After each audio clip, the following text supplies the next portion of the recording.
Metro রেলের টিকিটে VAT আরোপের সিদ্ধান্ত এখনো চূড়ান্ত হয়নি। তবে ভ্যাট প্রত্যাহারের অনুরোধ জানিয়ে এনবিআরকে চিঠি দেওয়া হয়েছে বলে জানিয়েছেন সংস্থাটির ব্যবস্থাপনা পরিচালক।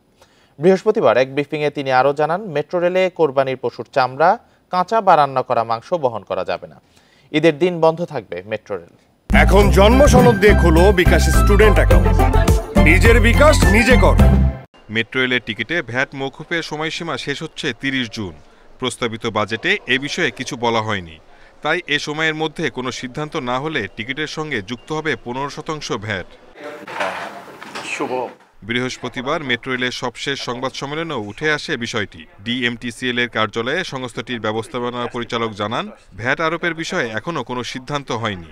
এটা আমি এখন বলতে পারবো না, আমাকে বলতে হলে 30 জুন পর্যন্ত অপেক্ষা করতে হবে। তার আগে নিশ্চয় সংসদে কোনো সিদ্ধান্ত হবে। আমরা আশা করি ইতিবাচক সিদ্ধান্ত আমরা পাবো, এটা আমাদের প্রত্যাশা। যারা যাত্রী তাদের কাছ থেকে আমরা এই প্রত্যাশাই শুনতে পাচ্ছি। তিনি জানান, মেট্রো রেলে কোরবানির পশুর চামড়া, কাঁচা বা রান্না করা মাংস বহন করা যাবে না।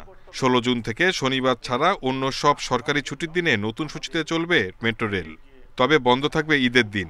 এটা 7:30 থেকে 10:20 পর্যন্ত 15 মিনিট হেডিওতে চলবে। অর্থাৎ এই সকালের সময় যে আগে 12 মিনিট পরে পরে মেট্রো ট্রেনটা চলাচল করত, সেইটা পাবলিক হলিডেতে সকালের অংশটাতে 3 মিনিট বৃদ্ধি করা হয়েছে।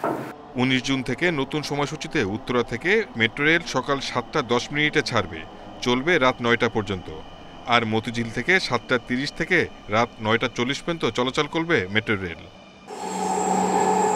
Shahid Ahmed, independent news, Dhaka.